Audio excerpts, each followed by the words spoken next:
Sa mga pagitan ng mga eksena, nakikita natin ang isang marinong matapang na nakakamouflage na nagpapalam sa isang batang babae sa airport at naglalakbay sa isang helicopter patungo sa kanyang susunod na misyon. Sa susunod na eksena, si Mike, ang marinong iyon, at ang kanyang spotter na si Tommy, ay nakaset up sa isang bangin na nakatanaw sa isang disyerto. Si Tommy ay nag-uusap-usap ng walang pakialam habang si Mike ay nananatiling alerto at seryoso nang makita nila ang maraming tao na naglalakad sa isang panig at maraming armadong sasakyan sa kabilang panig na papalapit. Ang mga paglalarawan na ibinigay para sa target ay hindi ganap na tumutugma sa kung ano ang nakikita nila. Kaya si Mike ay nag-aalangan, habang si Tommy at ang boses sa radyo ay sinusubukan na kumbinsihin si Mike na gawin ang hit. Siya ay nakare-realize na ang pagpupulong ay isang kasalan, at ang target ay maaaring ang ama ng lalaking ikakasal. Lalo pang nagiging komplikado ang bagay, ang target ay nakatayo sa likod ng lalaking ikakasal, at hindi alam na may anak siya. Ngunit si Mike ay inutusan na patayin ang lalaking ikakasal upang maabot ang target. Si Mike ay nagpasya na i-drop ang misyon, sinabi na nawala nila siya. Ngunit pagkatapos ay nakita sila ng mga armadong lookouts na nagproprotekta sa seremonya. Nakatakas sila sa pamamagitan ng isang mapanlikhang distraksyon na ginawa ni Mike, at humiling ng tulong sa paglikas. Sinabihan sila na kailangan nilang tawirin ang disyerto sa harapan nila para makarating sa isang nayon kung saan sila maaring sunduin. Aabutin ito ng 4 na oras laban sa mga armadong kaaway at sa mga elemento ng kalikasan, kaya't agad silang umalis. Napag-alaman namin na si Tommy ay may asawa at anak sa kanilang tahanan, habang si Mike naman ay may kasintahang si Jenny. Lumalabas din na si Mike ay isang tao na kaunti lang ang sinasabi, samantalang si Tommy ay palaging nagkukwento. Alam ni Tommy na may mabigat na iniisip si Mike, pero hindi ito nagkukwento tungkol dito. Mukhang nahihirapan si Mike na gawin ang malaking hakbang na mag-propose sa kanyang kasintahan, at ito ang kinukutya ni Tommy. Matapos nilang maghintay sa loob ng buhawi sa disyerto, may lumabas na warning sign mula sa hangin at bumagsak sa harap ni Mike.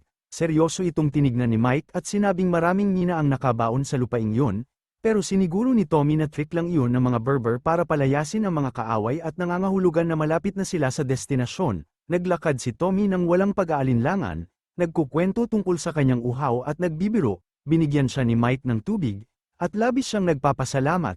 Habang nagpatuloy si Mike ng maingat, abala ang isip sa warning sign. Si Tommy naman, puno ng enerhiya mula sa tubig, ay naglakad pabaligtad sa harap ni Mike, nagbibiroan tungkol sa pagiging overthinker nito. Nang huminto siya at narinig ang isang click, hindi na ito nakapag-warning si Mike bago siya muling umusad at sumabog ang mina ang kanyang tinapakan. Habang pansamantalang nawala ng pandinig si Mike, lumakad siya patungo kay Tommy at narinig ang isa pang click sa lugar na tinapakan niya. Nagtigil siya sa pagkabigla.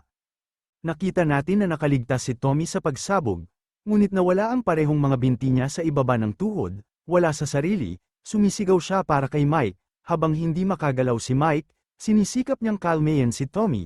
Tumaas ang takot ni Tommy nang makita ang kanyang mga binti, at nagsimula siyang sumigaw ng mas malakas. Nang walang ibang makitang solusyon, binanggit ni Mike ang anak ni Tommy, at ito ang naging dahilan para mainto ang takot niya. Kaya nakapag-inject siya ng morphine mula sa bulsa ng kanyang mga marino. Sa kanyang pagdurusa, umabot si Tommy sa pangalawang tube ng morphine, at sa kabila ng patuloy na babala ni Mike na huminto, nag-inject siya muli. Puno ng emosyon at sa epekto ng sobrang morphine, nagbaril si Tommy sa kanyang ulo habang walang magawa na pinapanood ni Mike. Pagkatapos ng mga unang pangyayari, ang natitirang bahagi ng pelikula ay umiikot sa pagsisikap ni Mike na mabuhay sa gitna ng disyerto, habang hindi siya makagalaw. Ang unang bagay na napagtanto niya ay ang radyo ay nasa tabi pa rin ni Tommy, ang kasamahan niyang ilang yarda ang layo mula sa kanya. Kailangan niyang maging malikhain sa mga gamit na mayroon siya upang makuha ang radyo. Sa wakas, nakuha niya ito, ngunit nalaman niyang patay na ang baterya, at ang ekstrang baterya ay nasa katawan ni Tommy. Sa hindi inaasahang pagkakataon, sumalubong pa ang isang malakas na sandstorm. Naghintay si Mike na hamupo ito nang hindi umaalis sa kanyang pwesto. Pagkatapos ng bagyo, napansin niyang ang katawan ni Tommy ay napalapit na sa kanya, kasama ang ekstrang baterya. Pero sa malas, ang radyo naman ay lumayo na sa abot niya. Ilang oras pa ang lumipas, may isang tila siraulong Berber na dumating, dahan-daang naglalakad mula sa burol sa harap ni Mike. Tila hindi alintana ng Berber ang panganib na kinakaharap ni Mike. Sa halip, tinutokso pa siya nito, tinawag siyang duwag dahil hindi siya umaalis sa kanyang lugar, at saka nagpatuloy na lamang sa kanyang paglalakbay. hindi man lang binigyan ng tubig o tinulungan si Mike na makuha ang radyo. Makaraan ang ilang sandali, isang batang babae ang dumating, dala-dala ang flask ni Mike na kinuha ng Berber. Iniabot ito ng batang babae kay Mike, at laking tuwa niya nang malaman niyang puno ito ng tubig. Bagaman hindi nagsasalita ang bata, gamit ang kanyang mga laruan na sundalo, parang ipinapaabot niya kay Mike na kailangan niyang tanggalin ang paa mula sa mina at magpatuloy sa kanyang buhay. Sa sobrang pagkasabik ni Mike na makuha ang radyo, naging masyado siyang maingay at natakot ang bata, kaya ito'y tumakbo palayo. Bumalik din ang Berber matapos noon at patuloy na pinapahirapan ang pasensya ni Mike. Paulit-ulit niyang sinasabing dapat umalis na si Mike at hindi naaantig sa mga pagmamakaawa ni Mike na ibigay sa kanya ang radyo. Sa wakas, dinala rin ng Berber ang radyo kay Mike, ngunit may babala ito, hindi raw maririnig ni Mike ang musika mula sa kinaroroonan niya. Sa wakas, nakontak ni Mike ang kanyang opisyal na commander. Sinabi sa kanya na ang pinakamalapit na oras ng pagsadyap sa kanya ay sa loob ng 52 oras, gamit ang isang land rescue team. Sinabi pa ng kanyang opisyal na baka dapat subukan niyang maghukay ng kanal at tumalon dito, na magreresulta lamang sa pagkawala ng isang paa, ngunit nagpasya si Mike na maghintay na lamang ng tulong at tiniis ang sitwasyon, itinakda ang oras ng countdown sa kanyang relo. Habang naghihintay siya at walang magawa, nagsimulang bumalik ang mga alaala ng kanyang nakaraan, mga kaganapan at tao na matagal nang bumabagabag sa kanya. Dito ipinapakita kung paano siya labis na pinahirapan ng kanyang ama noong siya'y bata, kapwa pisikal at emosyonal. Naging saksi siya sa madalas na karahasan sa kanilang tahanan. Dahil sa kanyang mga karanasan, tinitingnan ni Mike ang sarili bilang isang duwag. Pakiramdam niya'y naging duwag siya nang sumali siya sa hukbong dagat at iniwan ang kanyang ina sa piling ng abusadong ama. Binalikan lang niya ang kanyang ina nang siya'y malapit nang mamatay dahil sa malubhang sakit. Habang lalong napapagod si Mike, kulang sa tulog, at pinahihirapan ng kalikasan, nagsisimula siyang magkaroon ng mga guni-guni. Ang realidad ay unti-unting humahalo sa kanyang mga halusinasyon. Sa gitna ng disyerto, para siyang nakikipaglaban, nagsusuntok sa hangin, sumisigaw, at naglalabas ng galit.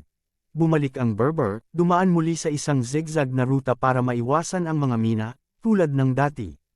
Sinabi nito kay Mike na swerte siya at nakaligtas ng ganito katagal. Patuloy siyang itinutulak ng Berber na huwag matakot at magpatuloy na sa buhay, na tila kinukumbinsi si Mike na humakbang mula sa kanyang takot. Ibinunyag ng Berber na minsan din siyang natapakan ng isang mina at nawalan ng isang binti. Ipinakita niya kay Mike ang kanyang kahoy na paa. Sinabi niyang minsan ay inisip niyang tapos na ang kanyang buhay noong nangyari iyon. Iniisip na wala ng babaeng muling magkakainteres sa isang lalaking may isang paa. Ngunit sa hindi inaasahang pagkakataon, nakilala niya ang kanyang asawa habang nagpapagaling sa ospital mula sa pagkawala ng kanyang binti. Mula noon, pinagpala siya ng isang masayang buhay may asawa at magagandang anak. Ipinaliwanag niya kay Mike na wala sana siyang naranasang ganitong kasiyahan kung nanatili siyang nakapako sa mina, tulad ng sitwasyon ni Mike ngayon. Ibinulalas pa ni Mike na tiyak niyang ang anak ng Berber ang nagdala ng tubig sa kanya noong unang araw, nang hindi alam ng Berber. Tahimik na tumigil sandali ang Berber sa sinabi ni Mike. Dito nalaman ni Mike na hindi talaga alam ng Berber kung nasaan ang mga mina, at hindi anak ng Berber ang nagdala ng tubig, ito mismo ang Berber. Sinabi ng Berber na wala na siyang anak, namatay ito sa pagsabog ng isang mina habang naglalakbay silang mag-ama upang magtanggal ng mga mina at palitan ang mga ito ng lata. Natigilan si Mike sa kanyang nalaman, hindi makapaniwala sa kwento ng Berber. Pagkatapos nito, iniwan na ng Berber si Mike, dala ang mabigat na aral at mensahe ng pag-asa na itinuro sa kanya.